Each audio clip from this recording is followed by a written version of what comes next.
In today's video, we're going to talk about commonly asked questions relating to ice cream and gelato making at home.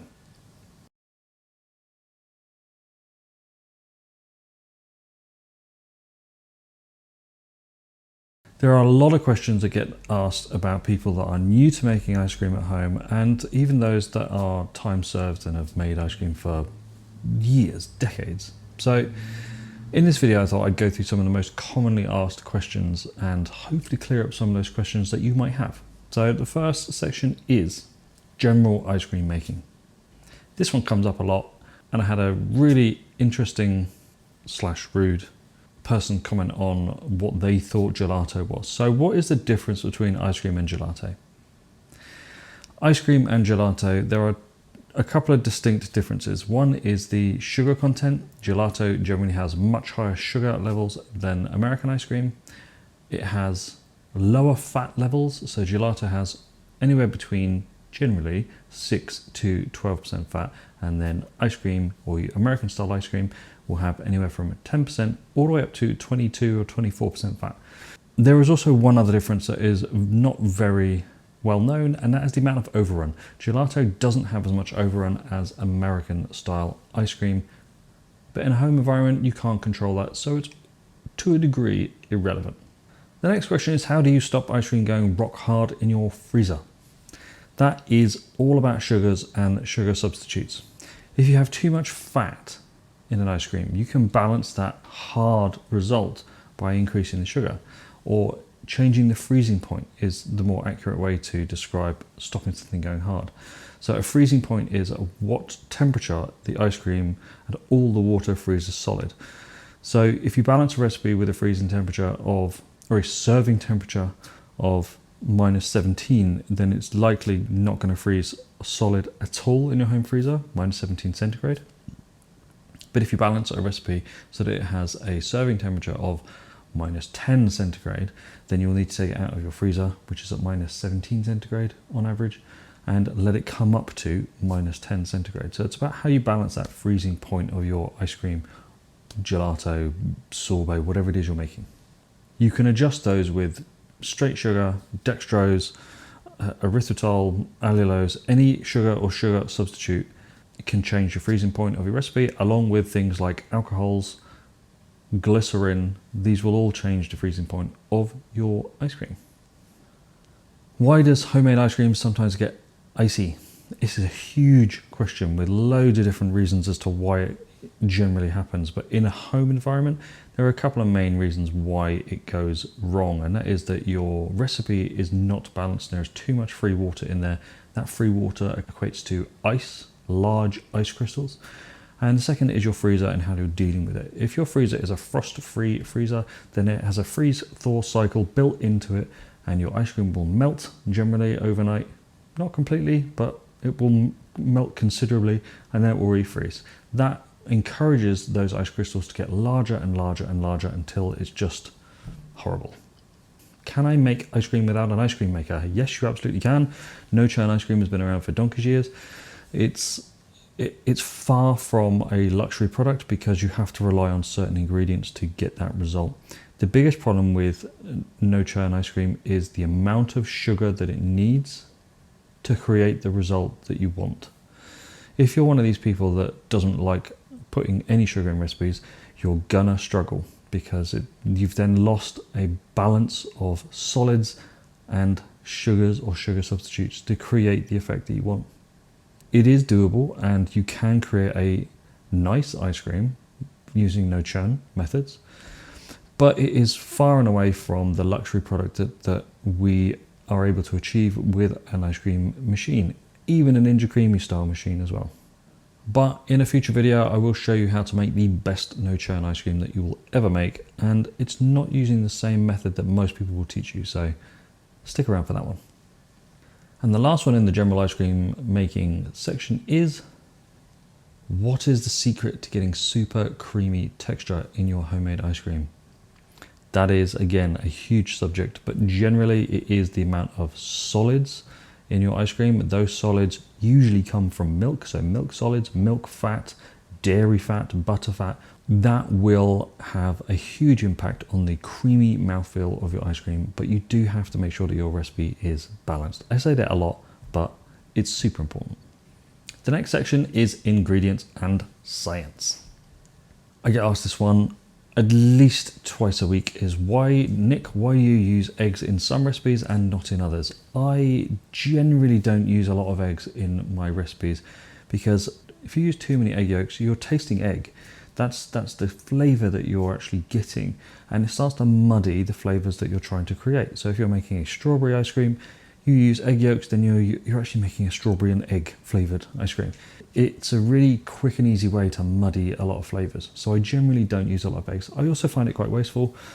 The egg whites are left over. I know you can use egg whites for lots of things, and I do, but I generally find using the scientific approach to ice cream a much more pleasing result for me. The flavors are true and strong, and it's much easier to make.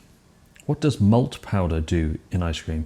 Now, considering I've only done about 4 or 5 malted flavors, it comes up a lot. This malt is just or malt extract is just another type of sugar. It's a way to bring these deep flavors from the malt into your ice cream base, but they do act just like normal sugar in your ice cream, so you must account for that. If you've never had a malted vanilla milkshake, you've got to try it. It's delicious. So have a go at making a malted ice cream, whether that be with dry malt extract powder or malt extract liquid. Give one of those a try, it's delicious. How do stabilizers actually work? Huge question, can't answer that in this video, but everyone is slightly different as to what it does. But if you look at it as a general term, what a stabilizer does is it grabs hold of any remaining water that is going to turn into a large ice crystal and turns it into either a gel, or it just increases the viscosity, which means it makes it thicker. That then gives you a better mouthfeel, and the ice crystals are much smaller, which gives you, again, a much more luxurious kind of ice cream texture. Is there a big difference between using fresh fruit and fruit puree? Yes, there is a big difference. Fresh fruit has a lot of water in it, so you need to cook some of that out or account for it in your recipes. Fruit purees have already had a lot of that water dealt with and removed during the making of it, so you don't have to worry about that so much. If you look at things like strawberries, there's so much water in there that if you take 200 grams worth of fresh strawberries, about 175 grams of that is water. So when you put that into an ice cream, you're just adding the potential for large ice crystals, which is why strawberry ice cream can get really icy. So you need to account for that. You need to cook that down, remove some of that water and stabilize your recipe. You can use milk powders to stabilize that recipe. It doesn't have to be stabilizer. It can just be something like milk powder. So that's a great way to look at it. You can also use jams and jellies and marmalades to flavor ice creams. Something to remember when making fruit flavored ice creams is you're adding fruit to dairy. So you are not getting a fruit sorbet, super strong kind of flavor. You are getting a milky version of it because you're adding it to milk. So if you're adding strawberries to milk, you're getting like strawberry milkshake kind of flavor. You're not getting strawberry strong flavor like you would do in a sorbet. Lastly, in the ingredients section is, can I use non-dairy milk to make ice cream that is still creamy? Yes, you absolutely can. I recommend cashew milk because the amount of solids that are in it really help boost the creamy texture of ice cream. Things like almond milk, it is ultra low in solids and will generally just result in a pretty crappy ice cream. So oat milk, again, all of these are subjective to the brand that you buy. Some are much better than others, but as a generalized whole, cashew milk is the one to go for if you want to do it. If you can't, then you have to balance the recipe with other means. On to the next section, which is flavors and recipes. Nick, what is your most popular flavor you have ever made? And that is my double dark chocolate cookie, which is 2 different types of chocolate, a dark chocolate fudge with Oreos added in or chocolate cookies added in. It's always a winner, sells out basically everywhere. It's one of those flavors that every customer that I have, I design ice cream flavors for companies and businesses as well. They always want this one because it's got this reputation as being a quick seller. It sells out everywhere. But to be fair, I've made a lot of really good ice creams. Do you have a go-to recipe base that works with everything? No, doesn't exist. Just doesn't exist. You can't, there is no catch-all, there is no one recipe that works for everything, unfortunately.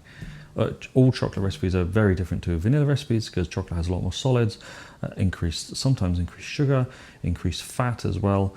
All fruit water content is different, so you have to equate for that. There's no catch-all version of a recipe for ice cream or gelato, I'm afraid, so that's just a no. How do you come up with your unique flavors? I don't know, I just kind of do. I guess I'm one of those people that just likes to try new things, mix flavors together, see what the result is. Sometimes it's good, sometimes it's bad, but I generally don't put the bad ones on here. What's the point of that? It's just experiment with whatever flavors you like. If you like flavor A and flavor B, stick it together, see what happens. What is the weirdest ice cream flavor that I've ever tried to make?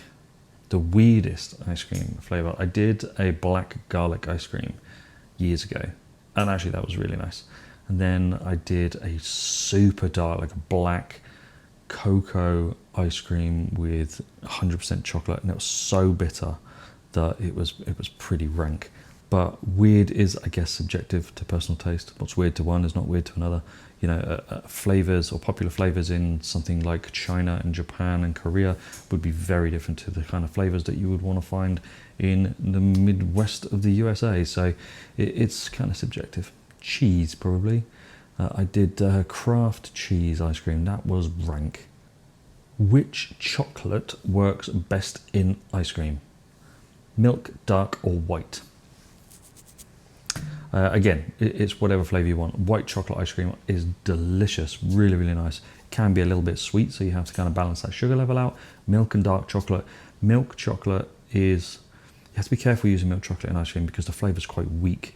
So you need to make sure that you boost it with, cocoa powders and balance that flavor out like a dairy. I did a dairy milk ice cream years ago, one of the first ones I ever made, and it was delicious because there's so much going on in there that it really enabled that Cadbury chocolate flavor to come through, and a English Cadbury chocolate flavor, not a copycat Cadbury flavor. So milk and dark chocolate, you have to kind of play with the flavor that you want to get. White chocolate, again, not all white chocolate is the same, but it is quite sweet, and it can go quite cold white chocolate. And that is just due to the amount of fat that generally is in it. It's a different type of fat. So cocoa butter on its own produces a colder ice cream. Practical questions and behind the scenes. How long does it actually take you to film and edit a video? Filming, it does depend on the recipe that I'm doing, but if it's a churned ice cream, then you have the day one when I will actually film the combining of the quick intro, then combining of the ingredients. And then from there I will heat it up, cook it, and then chill it down. I like to let the flavors mellow in the refrigerator for at least 4 to 12 hours. So that moves on to day two. Day two is then churn. If I do that first thing in the morning, then I can dish up and eat it at the end of the day. So that's day 2 days. If for some reason the churn happens later in the second day, then that moves on to 3 days. So it's quite a long process. Ninja Creamy, depending on the recipe, if it's a no cook, you can get it, freeze it in 1 day and process it and eat it all by the second morning. So you still roll over into day 2, but it's generally a bit quicker. Editing can take forever depending on the video. That's down to personal skill, I guess, preference and experience. I've been making these videos for years now, so as a whole, it takes about 4 days to make a video, but not back to back. It just spans 4 days, and each day has a section dedicated to making these videos for you. What camera or setup do you use to shoot your ice cream videos? I use a Fuji X-T3 with a top-mounted screen, and I use a 12mm lens, a Samyang lens, which is a manual focus. I also use my phone, which is an iPhone 12 Pro, still on the 12. I don't want to update it. I don't need to update it, but I use that for a lot of the other shots as well. I am going to start changing the way I film and hopefully give you a better aesthetic to the videos coming up soon. So that's what I use.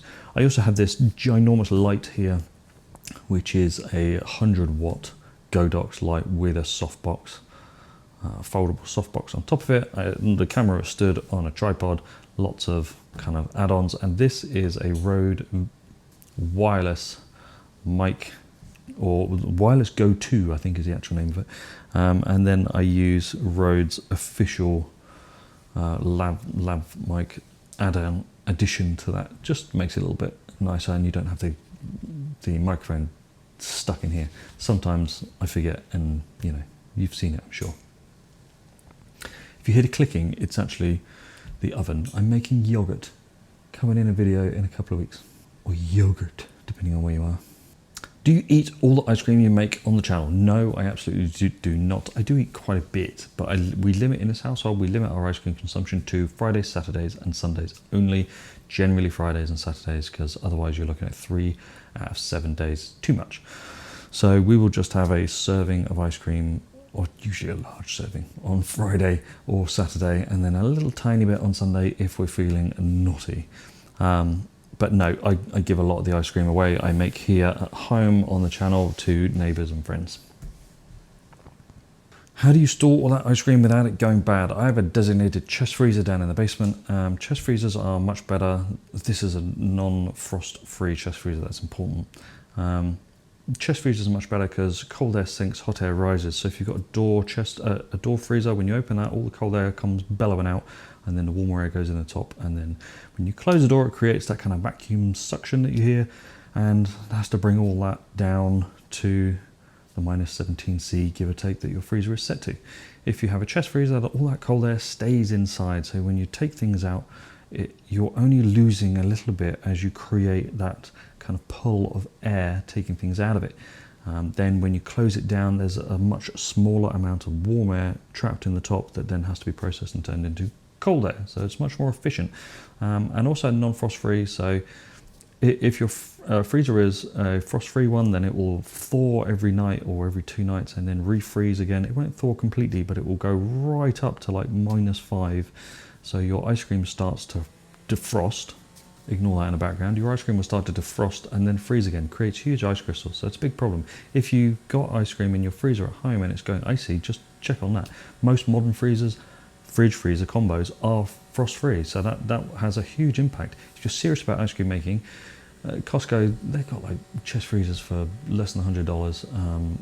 In the UK, you can get them for, you know, not a lot of money, 50, 60 quid, something like that. Finally, in the behind the scenes and practical section is, if someone is just starting out, what's the easiest recipe to try first? Easiest recipe is just straight vanilla. You can, if you really want to go super simple, then try something like the cookies and cream no churn. Try something like pistachio, any of those simple ingredients that don't use stabilizers or egg yolks. They are Philly style, so just dairy and then your flavorings with sugar. It's super easy to do. You can do the Gelato, which is unflavored, so dairy flavored, it's milk flavored gelato. That's I'm going to do that on the channel as well. I get asked for that all the time, so I should really do that. But start with a basic vanilla, just use extract and you will be fine.